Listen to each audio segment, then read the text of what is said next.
यहाँ पे खून ही खून है, गोलियां मारे हैं हमारे भाइयों को। क्या तमाशा है ये?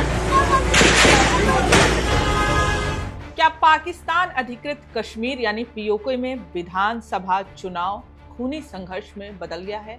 क्या चुनावी धांधली के आरोपों के बीच प्रदर्शनकारियों पर सुरक्षा बलों ने गोलियां चला दी और आखिर क्यों भारत ने एक बार फिर इन चुनाव को पूरी तरह खारिज कर दिया है? पीओके से सामने आ रही तस्वीरों और दावों ने पूरे क्षेत्र में तनाव बढ़ा दिया है। चुनाव विरोध प्रदर्शन, फायरिंग और राजनीतिक आरोप प्रत्यारोप के बीच आखिर वहां क्या हो रहा है? आइए समझते हैं पूरी कहानी। नमस्कार, मैं हूं आपके साथ गरिमा शर्मा और आप देख रहे हैं इंडिया.com। पाकिस्तान अधिकृत कश्मीर यानी पीओके में विधानसभा चुनाव के पहले चरण के दौरान हालात अचानक हिंसक हो गए।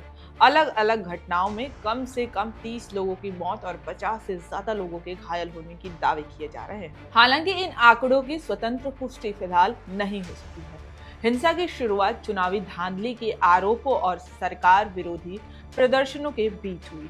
ज्वाइंट अवामी एक्शन कमेटी यानी JAAC के बैनर तले हजारों प्रदर्शनकारी रावलकोट से मुजफ्फराबाद की ओर मार्च निकाल रहे थे। संगठन का आरोप है कि पाकिस्तानी सुरक्षा बलों ने बिना किसी उकसावे के प्रदर्शनकारियों पर अंधाधुंध फायरिंग कर दी, जिससे बड़ी संख्या में लोग मारे गए और कई गंभीर रूप से घायल हो गए।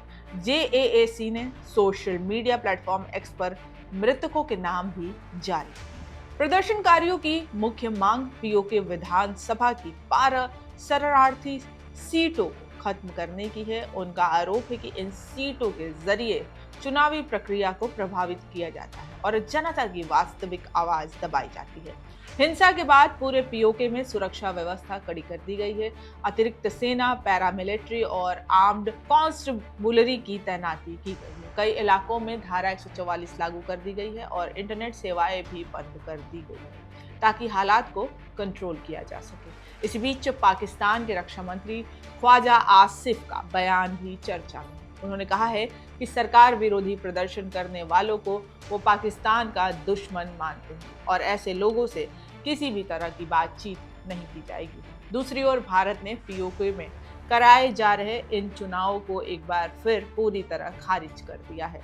विदेश मंत्रालय का कहना है कि पाकिस्तान इन चुनावों के जरिए पीओके पर अपने अवैध कब्जे को वैध दिखाने की कोशिश कर रहा है और वहां हो रहे कथित मानवाधिकार उल्लंघनों से दुनिया का ध्यान भटकाना चाहता है। फिलहाल पीओके में हालात बेहद तनावपूर्ण बने हुए हैं। एक और चुनावी प्रक्रिया जारी है, दूसरी ओर हिंसा, फायरिंग और राजनीतिक आरोपों ने पूरे घटनाक्रम को और गंभीर बना दिया है। अब सभी की नजर इस बात पर टिकी है कि क्या हालात जल्द सामान्य होंगे, हिंसा की निष्पक्ष जांच होगी और चुनावी प्रक्रिया को लेकर उठ रहे सवालों का कोई स्पष्ट जवाब सामने आएगा। फिलहाल इस खबर में इतना ही। आप बने रहिए इंडिया.com के साथ।